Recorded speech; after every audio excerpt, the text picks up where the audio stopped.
અને અમાસ છે. અને એ દિવસે આપણા બધા જ પરીક્ષિતો જેને અનુકૂળતા હોય એવો જૂનાગઢ પધારશે ભક્તિબેનના ઘરે. એનો મેસેજ આજે આપણે રાખી દીધો છે ગઈકાલે સાંજે. અનુકૂળતા હોય તો સરસ રીતે પધારે. આજ એ કથા એવી રીતના થશે કે અમાસ છે, ભાદરવી માસ, બહુ મોટી માસ છે.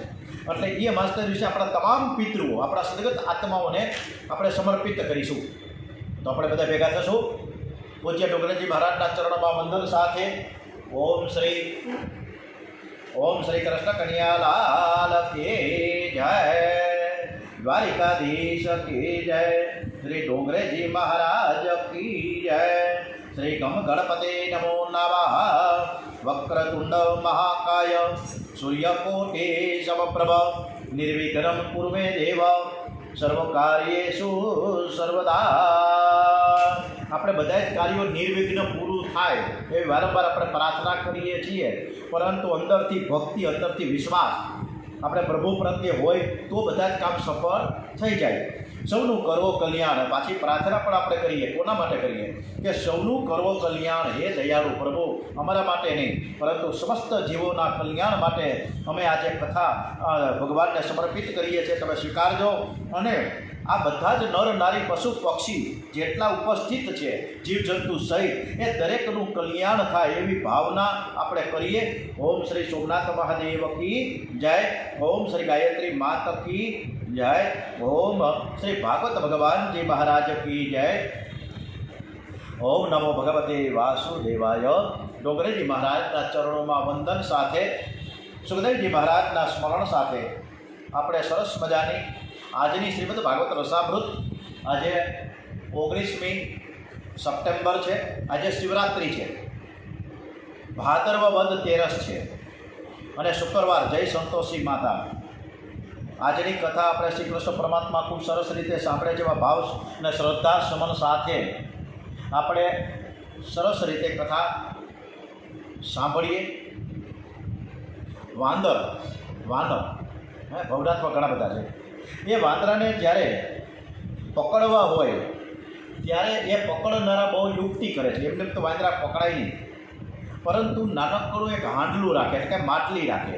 એનું મોઢું એકદમ હાંકડું હોય, બરાબર. એ હાંકડું મોઢું હોય, એની અંદર ચણા રાખે અથવા તો બીજું ખાવા પીવાની ચીજવસ્તુ અંદર મૂકી દે. વાંદરા આવે, ધીમે ધીમે કરતાં વાંદરા આવે. ઘણા માટલા ગોઠવેલા હોય, એ માટલાની અંદર આવી નાની નાની ચીજવસ્તુ મૂકી હોય અને એ લાલચ અને લોભે એ વાંદરો છે એને પોતાનો અંદર હાથ નાખે અને પછી અંદરની જે વસ્તુ ચણા હોય કે બટેટું હોય કે કેળું હોય પકડે અને પકડીને બહાર કાઢવા જાય. એટલે બહાર કાઢવા જાય એટલે હાંડલું જે છે એટલે માટલી છે એ મટકું છે એમાંથી એનો હાથ બહાર ન આવે, કારણ કે મુઠ્ઠી વાળેલી છે. સીધો હાથ થાય તો બહાર નીકળે. એટલે આ રીતના વાંદરાને પકડવા માટે આવી રચનાઓ થાય છે. હાથમાં આવેલા એ ચણા એને છોડવાનું વાનરને મન નથી થતું, કારણ કે લોભને લાલચમાં છે. ઘણીવાર એવા પ્રસંગો બન્યા છે કે નાગના મોઢામાં, સાપના મોઢામાં દેડકો હોય. પાછળની જે પૂંછ છે એ નાગના મોઢામાં હોય, મોઢું બહાર હોય. અડધું અંગ છે દેડકાનું એ સાપની અંદર, અડધું અંગ બહાર. અને દેડકાને લઈને જ્યારે એ ભોણમાં જતો હોય અને દરમાં જતો હોય સાપ, ત્યારે આજુબાજુમાં મચ્છર અથવા તો જીવજંતુ ઉડતા હોય. ત્યારે એ જે દેડકો છે એને પકડવા માટે જીભ લાંબી કરે. એને ખબર છે કે મારે મરવાનું છે, મારી પાસે હવે 1 મિનિટ અથવા તો અડધી મિનિટમાં મને ગળી જાય.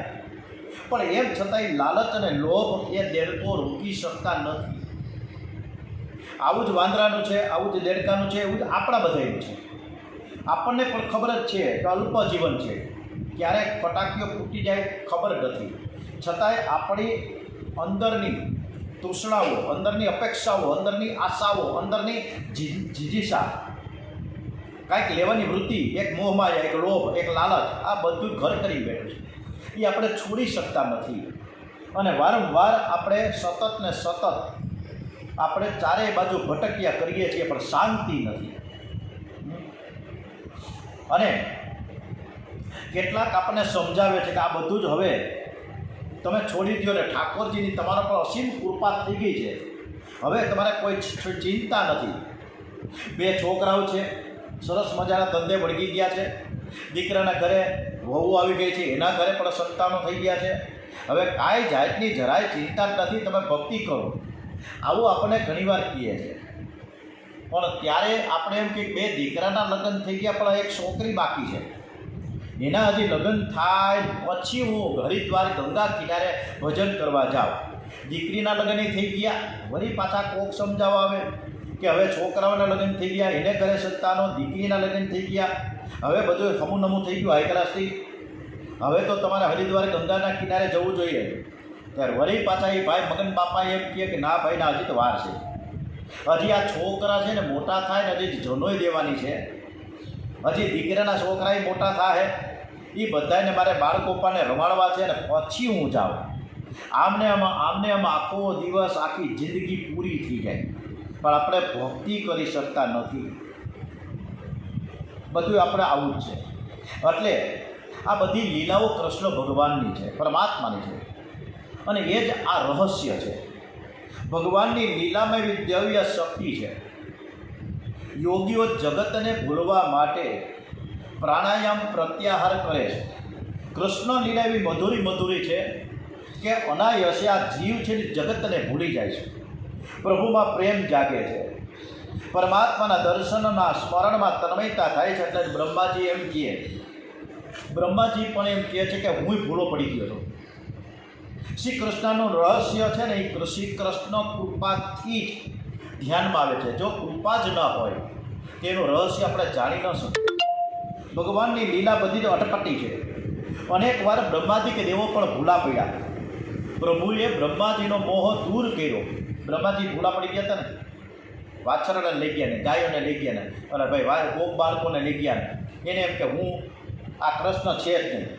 પણ એની બધી ભ્રાંતિ દૂર થઈ ગઈ અને બ્રહ્માજી ધીમેથી કૃષ્ણ ભગવાનની બધી જ લીલા સરસ રીતે સમજી ગયા ને મૈંડા આળવટવા શ્રી કૃષ્ણના ચરણમાં કે પ્રભુ પરમાત્મા તમે જ છો અને હું તમને પામી ન શક્યો, તમને ઓળખી ન શક્યો. બોલો, બ્રહ્મા વિષ્ણુ ને મહેશ સાથે જ રહેલા છે, છતાં પણ આપણે ઓળખી શકતા નથી. જ્યારે બ્રહ્માજી ઓળખી ન શક્યા તો આપણે ક્યાંથી ઓળખી શકીએ? બાળકોને લઈ આવ્યા, વાછરડો લઈ પછી ગોકુળીએ ગામમાં એને પાદરમાં મૂકી દે, આલ્યો તમારા વાછરડા, આલ્યો તમારા આ બધા ભાઈબંધો, અને બધા જાગી ગયા.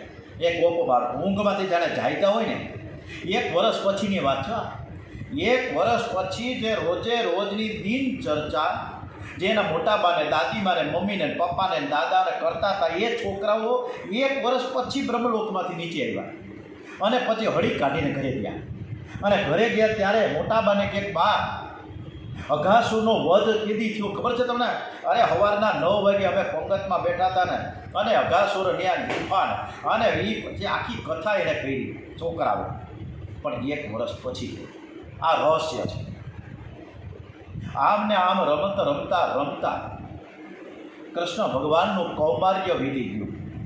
બંને ભાઈઓએ પૌંગડાવસ્થામાં પ્રવેશ કર્યો છે. શ્રી કૃષ્ણ યશોદામાને કહ્યું કે માં, હવે તું મોટો થઈ ગયો, આપણા છોકરા મોટા થઈ ગયા ને, મૂછુવાળા થઈ જાય ને, એટલે કે અમે મોટા થઈ ગયા. હવે અમે સાયકલ ફેરવશું ને, સ્કૂટી લઈને આપો, હવે તમે મોટા થઈ ગયા. કાંટોડાએ કીધું કે હવે હું મોટો થઈ ગયો, મારે ગાયોની હવે સેવા કરવી છે. એણે એમ નથી કે મારે મોબાઈલ જોઈએ છે, એણે કીધું કે ગાયોની મારે સેવા કરવી છે. માં, મારે ગોપાલ થવું છે. આજ સુધી શ્રી કૃષ્ણ વત્સપાલ હતા. નાનકડા વાછરડાઓને લઈને ચરાવવા જતા હતા.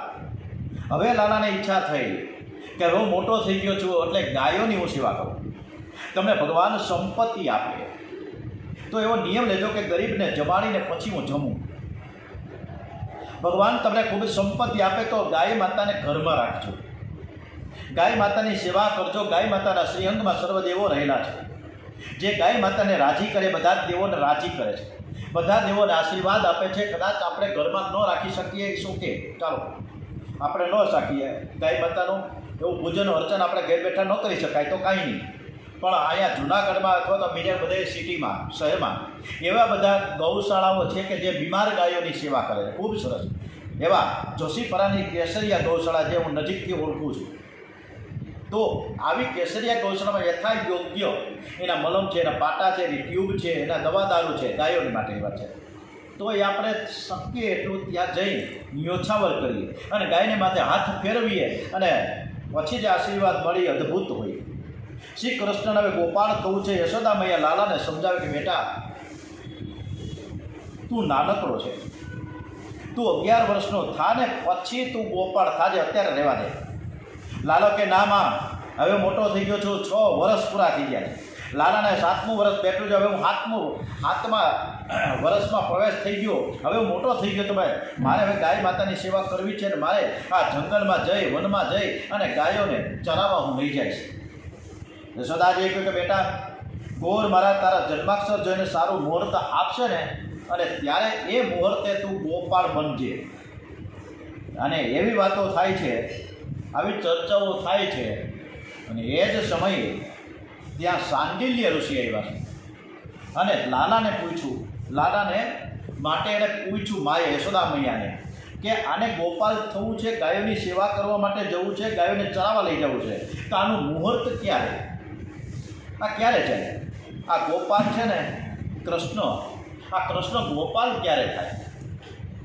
અને ખેતી નથી આમ કે 15 થી નથી. હે મહારાજ, લાલાને ગોપાળ થવાની ઈચ્છા છે તો તમે સરસ મજાનું મુહૂર્ત કાઢી આપો, પંચાંગ જુઓ જી. આ મુહૂર્તની વાત આવે છે ત્યારે આપણે કહેવાનું મન થાય છે. લાલાને માટે તો ગોપાલ થવા માટેનું મુહૂર્ત સાંડિલ્ય ઋષિને યશોદામાં કહે છે, પરંતુ આપણે એવા કોઈ ચોઘડિયા કે મુહૂર્ત જોતા નથી કે જ્યારે ખોટું કામ કરીએ. સારા કામ કરવું હોય તો તરત આપણે ગોર બાપાને બોલાવીએ, બ્રાહ્મણને ભૂદેવને બોલાવીએ કે તમે પંચાંગ કાઢો, અમારે રાંધણના લોટા કેળવા છે, સત્યનારાયણ ભગવાનની કથા કરવી છે, તો મુહૂર્ત કયું સારું? અમારે ગૌશાળામાં લીલું નાખવા જવું છે 50 રૂપિયાનું, તો એનું મુહૂર્ત કયું? આવું આપણે કહીએ. પણ ખોટું કામ કરવું છે, ખરાબ કામ કરવું છે, ગાળો દેવી છે, ત્યારે આપણે તો કંઈક મુહૂર્ત જોતા જ નથી. ગમે ત્યારે ગમે તે સમયે હાલી નીકળીએ. ત્યારે સાંડિલ્ય ઋષિએ લાલાના જન્માક્ષરનો વિચાર કરીને મુહૂર્ત આપ્યો છે. કારતક મહિનો, શુક્લ પક્ષ અને અષ્ટમી તિથિ, જેને મહાપુરુષો ગોપાષ્ટમી કહે છે. લાલાને બહુ જ ઉતાવળ થઈ, એટલે લાભ પાંચમ પછીના 3જા દિવસે, લાભ પાંચમ પછી છઠ, પછી સાતમ અને પછી આઠમ, કારતક મહિનો, શુક્લ પક્ષ, હમણાં જ કારતક મહિનો આવશે નજીકમાં થનગનાટ સાથે. માં હજી અષ્ટમીને તો 8 દિવસ બાકી છે ને. માં કે બેટા ગોર મારા જે મુહૂર્ત આપે ને એમાં માનવું પડે, થોડુંક ખમી જાવ. હવે સાતમ આવી, સાતમને રાત્રે લાલાને નિંદ્રા નથી આવતી, ઊંઘ ન આવે. પ્રાતઃકાળમાં જાગ્યા છે, ગાયોની પૂજા કરે, ગાયોના મુખમાં લાડુ આપે છે, ગાયોની પ્રદક્ષિણા કરે છે, સાષ્ટાંગ વંદન કરે છે. ગાયો હૃદયથી લાલાને આશીર્વાદ આપે છે, અમારા ગોપાળનો સદા સર્વદા જય જયકાર થાય. શ્રી કૃષ્ણ યશોદામાને વંદન કરે છે, માનું હૃદય ભરાઈ ગયું. દીકરો એ મોટો થયો છે, ગાયોની સેવા કોઈ દિવસ એને કરી નથી, પરંતુ આજે એ ગાયોની સેવા કરવા જશે, પણ એનો એક પણ દિવસ વ્યર્થ નહીં જાય. ગાયો એને ખૂબ જ આશીર્વાદ આપશે. મારો લાલો છે ને બહુ સુખી થશે. હવે યશોદા મૈયા શ્રી કૃષ્ણ અને બલરામજીને પાટલા ઉપર બેસાડીને ભોજન કરાવે છે. યશોદા મૈયા ભાગ્યશાળી છે કે એક હાથમાં બલરામ છે તો એક હાથમાં કૃષ્ણ છે. શબ્દ બ્રહ્મ અને પરમ બ્રહ્મને હાથમાં રાખ્યા છે. ગ્વાલ બાલ મિત્રો પણ આવ્યા છે. યશોદા મૈયા એક એકને સમજાવે છે, મારા લાલાનું તમે ધ્યાન રાખજો, મારો લાલો પહેલી વાર જાય છે, કોઈની ગયો નથી, પણ તમે ધ્યાન રાખજો. જમનાજીના નદીમાં સ્નાન કરવા માટે દુબાકા મારવા ન જાય, ધ્યાન રાખજો. કોકવાળા તોફાઈની છે, ઝાડ ઉપર ચડી જાય એટલે એને રોકજો, અને કદાચ ઝાડ ઉપર ચડે તો તમે ભેગા ભેગા જાજો. બહુ ધ્યાન રાખજો, ઘણીવાર તોફાન કરે છે. તમે બધા જ ભેગા થઈને લાલાને સાચવજો. બધા જ મિત્રો કહ્યું કે માં તમે જરાય ચિંતા શું કરતા જ નહીં, અમે ભેગા જ છીએ, અમે લાલાને બરાબર સાચવીશું, તમે શું કામ ચિંતા કરો? બોલો. બાર બાર મિત્રોને કે ભાઈબંધ એના દોસ્તારો યશોદામાને કહે કે અમે કૃષ્ણને સાચવશું, ધ્યાન રાખીશું. જે જગતને સાચવે છે એના આ ગોપાળ મિત્રો પ્રેમથી સાચવવાના હતા. માં કનીઓ કોઈ તોફાન કરશે ને તો પછી હું લાલાને ધમકાવીશ. યશોદામાએ કહ્યું કે મારો કન્યા બહુ કોમળ છે, એને ધમકાવતા નહીં, એને પ્રેમથી સમજાવજો, એ માની જશે. એને માને કેવી લાગણી છે છોકરાઓ પ્રત્યે, એના દીકરા પ્રત્યે. યશોદામાએ સુંદર સામગ્રી આપી છે. ભૂખ લાગીને ત્યારે તમે બધા જ મિત્રો સાથે ભોજન કરજો. ગોળ સાથે છે, ગાયોને લઈને શ્રી કૃષ્ણ જાય છે અને યશોદામા એને આવજો આવજો કરે છે. યશોદામાએ એક વ્રજવાસીને કહ્યું કે આજ સુધી તો વાછરડા લઈને કનૈયો જમુનાજીના કિનારે જતો હતો, હવે ગાયોને લઈને દૂર દૂર દૂર જશે.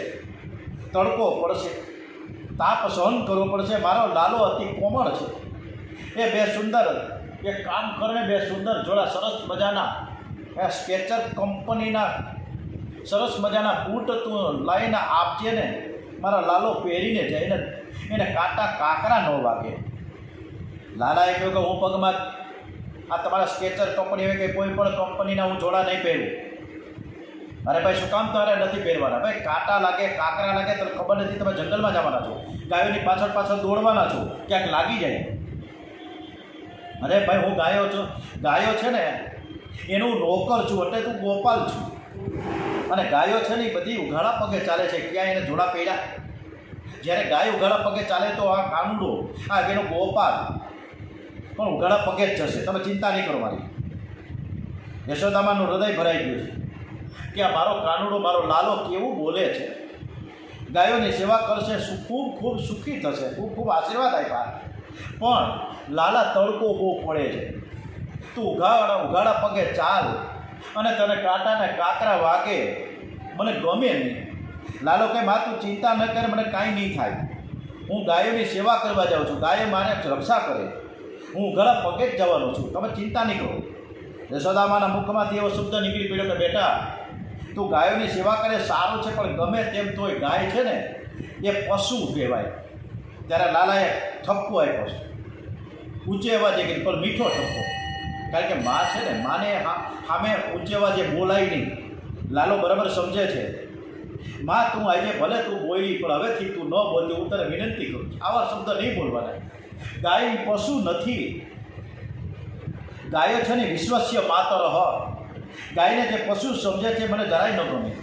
માં ગાયમાં તો બધા દેવોનો નિવાસ છે, હું ઉઘાડા પગે હું જવાનો છું, તમે જરાય ચિંતા મારી નહીં કરો. મારી ગાયોની હું રક્ષા કરીશ ને ગાય મારી રક્ષા કરશે.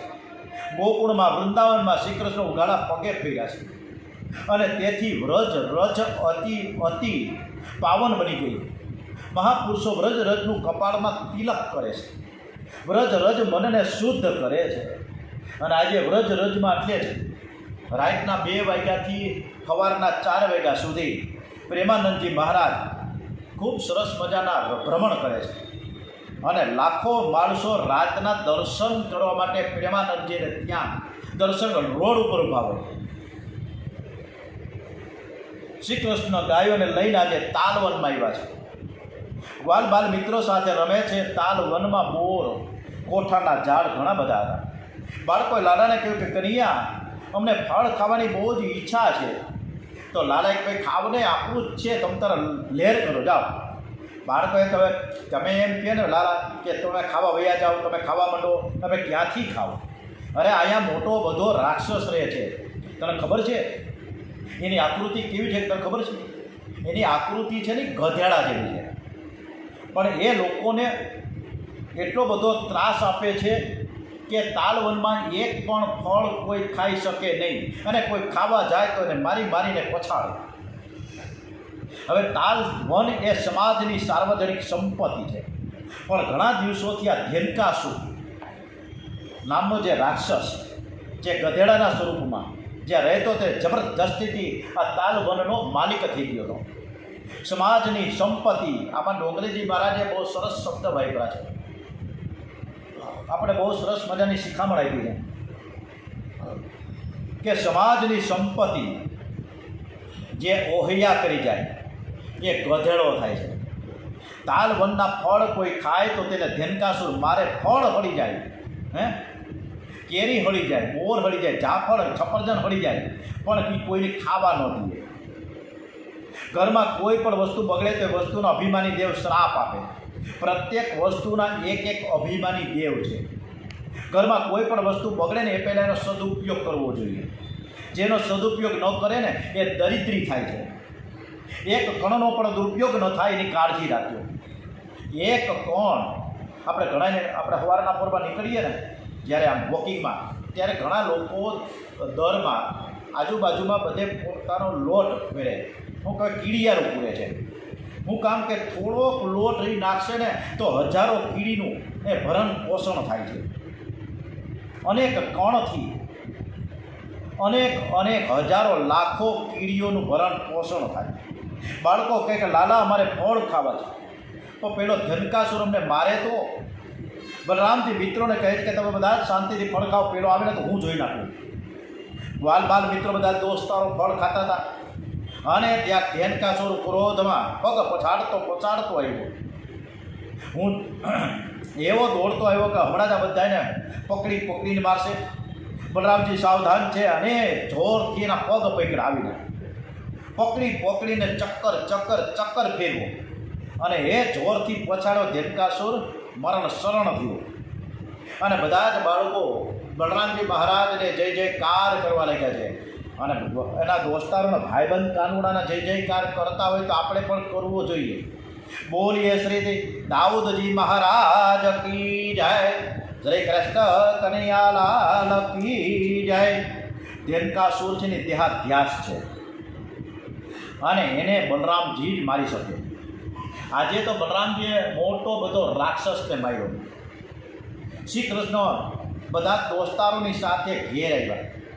લાલાએ વિચાર કર્યો કે આવતીકાલે મારે કાલી નાગની ખબર લેવી છે અને મારા મોટા ભાઈ બલરામજી છે એ શેષ નાગનું સ્વરૂપ છે, એટલે કાલી નાગ છે ને એનો જાત ભાઈ થાય બલરામજીના.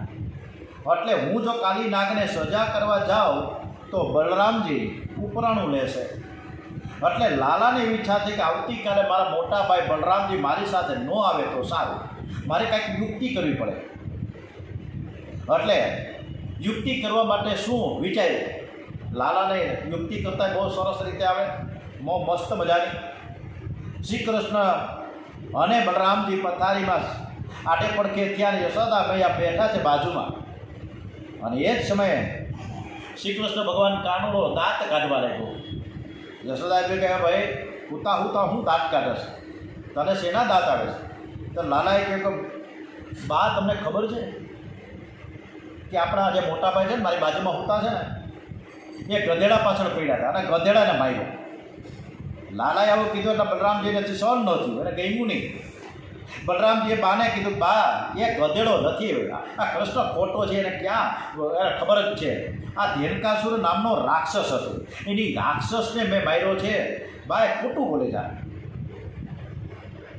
એટલે કનૈયા કહે કે ના યશોદા મને કે માં તમને ખબર નથી, એ ધેનકાસુર રાક્ષસ ભલે હતો કે નહોતો, પણ એ હતો તો ગધેડો અને ગધેડાને માર્યો. ગધેડાને મારવામાં શું મળી?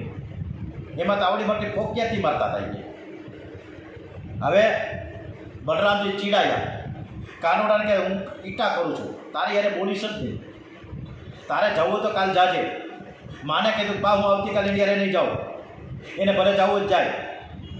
તમને હું કહી દઉં કે મેં ધેનકાસુર રાક્ષસને જ માર્યો છે ને આ એમ કે ગધેડાને માર્યો, હું નહીં બોલું એની યારે. અને મનમાં ને મનમાં કાનુડાએ દાંત કાઢતા કે મારે એટલું જ જોઈએ છે, તમે ઘરે બેહો ને હું કાલ જવાનો છું. હવે બીજા દિવસ સવારના સુપ્રભાતે બધા તૈયાર થઈ ગયા. બલરામજી તો રીસાઈ ગયા હતા એટલે ઘરમાં જ રહ્યા, ભેગા ન ગયા. અને શ્રી કૃષ્ણ કાલી નાગ જે ધરામાં હતો ત્યાં બધા જ બાળ મિત્રોની સાથે ત્યાં પહોંચ્યા છે. દડો લઈને રમવા લાગ્યા છે. લાલાએ આજે શરત કરી છે બધાની સાથે કે જેના હાથે આ દડો ધરામાં પડે એ અંદર જઈને દડો કાઢી આવે. અને લાલાએ જાણી જોઈને દડો ફેંકો ધરામાં. બધાએ કેવું કે અંદર જવાય નહીં, જાઓ તો અંદર કાલીય નાગ છે, મોટો બધો નાગ રહે છે ને તને કરડશે, જવાય જ નહીં. અને જો તું અંદર જાય તો મારે યશોદામાને નંદ બાબાને મારે હું જવાબ આપવો. એટલે બધાએ પકડી રાખ્યો લાલાને કે અંદર જવાનું નથી. અને અંદર આ જો ઝેરી નાગ છે ને કરડે, ઝેર ચડી જાય તો શું થાય? ત્યારે લાલાએ કહ્યું તો બધા જ અહીંયા માર્યો, મને કાંઈ થવાનું નથી. અને એ કદાચ મને કરડવા આવશે ને તો હું સામો એને કરડું. પછી અને મારા ગુરુએ મને એવો સરસ મજાનો મંત્ર આપ્યો છે, મને એકને જ આપ્યો, તમને ખબર જ નથી. અને એ મંત્ર હું બોલવા માંડું ને એટલે કાલીય નાગ મને કાંઈ ન કરી શકે, મને એનું ઝેર પણ ન ચડે. એટલે તમે જરાય ચિંતા ન કરો. તમે મારી રાહ જુઓ. હમણાં ઠેકડો મારીને હમણાં આ ઝેરી નાગ છે ને, તમે જે કહો ને કાલીય નાગ, હમણાં હું આવું છું એને લઈને બહાર. તમે રાહ જુઓ. અને મારો કાલીય નાગને નાથવા માટે કૃષ્ણ ભગવાને ઝાડ ઉપર ચડીને મારે ઠેકડો માર્યો. બધા દોસ્તારો, બધા એના ભાઈબંધો, ગ્વાલ બાલ મિત્રો રાડા રાડ કરવા માંડ્યા. શું થાય એમાં 2-4 જણા જઈને ગોકુળિયા ગામમાં જઈને જશોદામાં અને નંદ બાબાને કીધું કે લાલા એ બાબા તમારો કાનુડો ધરામાં પડ્યો જમનાજીમાં, અને ત્યાં નાગ રહીએ છીએ. તમને ખબર છે ને, બધાએ દોડીને જમનાજીના કિનારે પહોંચ્યા છે. અને આ બાજુ લાલાને પકડવા માટે, કરડવા માટે એ કાલીય નાગ ફૂફાડા મારતો એની તરફ આવતો હતો.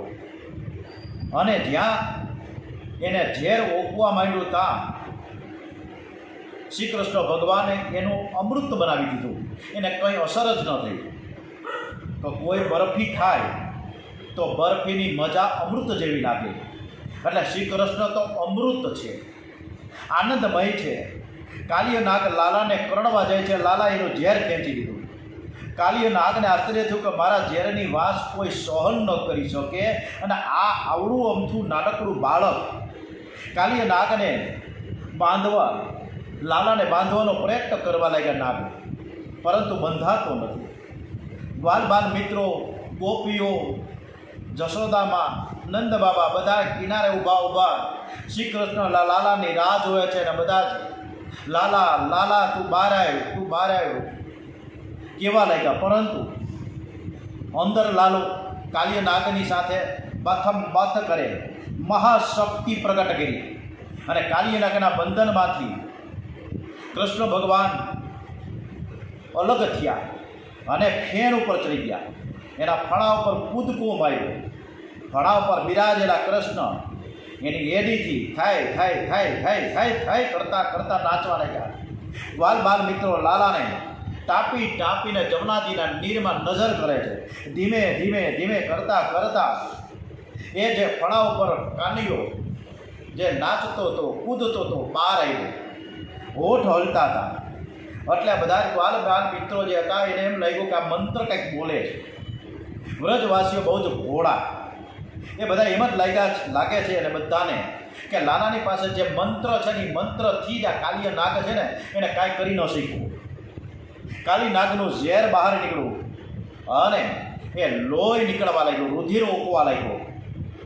અને ચારે બાજુથી એની નાગણીઓ, એની ધર્મપત્નીઓ આવીને વિનંતી કરવા લાગી કૃષ્ણ કનૈયાને કે અમે અમારા પતિને તમે છોડી દો, અમે અહીંથી વયા જશું. હવે કોઈને અમે નુકસાન નહીં કર્યું, કોઈને અમે તકલીફ નહીં આપીએ, બસ તમે અમને સૌભાગ્યનું દાન કરો, તમે મારા પતિને છોડો. કાલીય નાગને પ્રભુએ પછી તાર્યો છે, માર્યો નથી, નાયથો છે. કાલી નાગને આજ્ઞા કરી કે તું અહીંથી જતો રહે. વ્રજવાસીઓ, ગ્વાલ બાલ મિત્રો અહીંયા જળપાન કરવા આવે છે. તારા ઝેરથી જમનાજીનું જળ બગડી ગયું છે, તો રમણક દીપમાં તું અહીંથી ચાલ્યો જા. કાલી નાગને આજ્ઞા કરીને શ્રી કૃષ્ણ બહાર આવ્યા છે અને બધા જ મિત્રોને મળ્યા. બધા જ ગોપીઓને નમસ્કાર કર્યા. વાસુદેવ, નંદ બાબા અને જશોદામાને પગે લાગ્યા. આ કાલીય નાગ કોણ છે? ડોંગરેજી મહારાજે બહુ સરસ મજાનો જે ઉપનામ આપ્યું છે, સરસ મજાની જે વ્યાખ્યા કરી છે. કાલીય નાગને અનેક પ્રકારની ફણાઓ હતી. આપણા મનમાં પણ અનેક ફણાઓ છે, એની જેની ગણતરી પણ થઈ શકે નહીં. એક ફણા નથી, અનેક ફણાઓ છે. એક પછી ઊભી થાય, ખબર જ ન પડે. મેં આ સુખ ભોગવું, હજી આ સુખ ભોગવવાનું બાકી છે. આ પછી એક ઇન્દ્રિયોની અંદર જે વાસનાઓ પડેલી છે જાગે છે. અને ઝેર તો ખાનારને એકવાર મળે છે, એકવાર મારે, પરંતુ આ વાસનાનું ઝેર છે ને એ જો મનમાં રહી જાય ને તો બીજા જન્મમાં પણ મારવા આવે છે.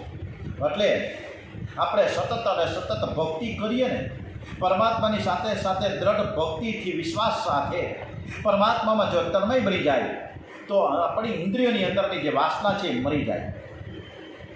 આમ કાલિયાનાગ યમુનાજીમાં જે આવ્યો હતો અને યમુનાજીનું જે જળ બગડી ગયું એ ખૂબ સરસ મજાનું સુંદર પીવાલાયક અમૃત સમાન બની ગયું. યમુનાજી છે ભક્તિ મહારાણીનું સ્વરૂપ છે. ભક્તિ સંપ્રદાયમાં જ્યારથી વિલાસી લોકો ઘૂસી ગયા ને ત્યારથી ભક્તિ બગડવા લાગી છે. પ્રભુમાં પ્રેમ રાખે અને ભક્તિ કહે છે અને સંસારના વિષયોમાં વૈરાગ્ય હોય તો જ પ્રભુમાં પ્રેમ જાગે. પહેલાં વૈરાગ્ય કેળવવો પડે, સંસારથી અલિપ્ત થવું પડે ને ત્યારે આપણે ભક્તિને છે ને દ્રઢ બનાવી શકીએ. ઓમ શ્રી કૃષ્ણ કનૈયા લાલ કે જય. ઓમ શ્રી બાલકૃષ્ણ લાલ કે જય. આજની કથા એટલી બધી મધુરી દિલીપભાઈ, મજા જ આવે. આ શ્રીમદ ભાગવત ડોંગરેજી મહારાજની કથા જેટલી વાર આપણે સાંભળીએ એટલી ઓછી પડે. અને આપણે 1 કલાક 7:30 ચાલુ થઈ, સવારનું 1 કલાક આપણે બધા જ વિષયોને ભૂલી ગયા. ખબર નથી કે આપણે ઘરમાં શું ચાલે, બીજે ચાલે, બધું ભૂલી જાય છે. એટલે જ કહેવાય છે કે મધુરમાં મધુર છે ને મંગલમાં મંગલ, પરમ પવિત્ર છે હરિ નામ કેવલ. મધુરમાં મધુર છે ને મંગલમાં મંગલ, પરમ પવિત્ર છે હરિ નામ કેવલ. બચપણથી લેવું પ્રહલાદજી ધ્રુવજીને હરિ નામ કેવલ. પ્રભુ અરે હવે આપણે બધા કેવા ભક્તો પરીક્ષિત શ્રીઓ છીએ. કરે પ્રેમ ભક્તો કથા ભજન ધૂન કીર્તન. પ્રભુ આવે એટલે તો આપણે દરરોજ પ્રાર્થના કરીએ છીએ કે આપણી કથા આપણો પ્રભુ, આપણો કૃષ્ણ પરમાત્મા સાંભળે છે. પ્રભુ આવે સુણવા હરે નામ કેવલ, મધુરમાં મધુર છે ને મંગલમાં મંગલ. આવી સરસ મજાની કથાને આપણે ખૂબ ડોંગરેજી મહારાજના ચરણોમાં એને થેન્ક યુ કહેતા કરતા સોમનાથ દાદાને યાદ કરીએ. મહામૃત્યુંજય મહામંત્ર સાથે ઓમ શ્રી કૃષ્ણ કનૈયા લાલ કી જય.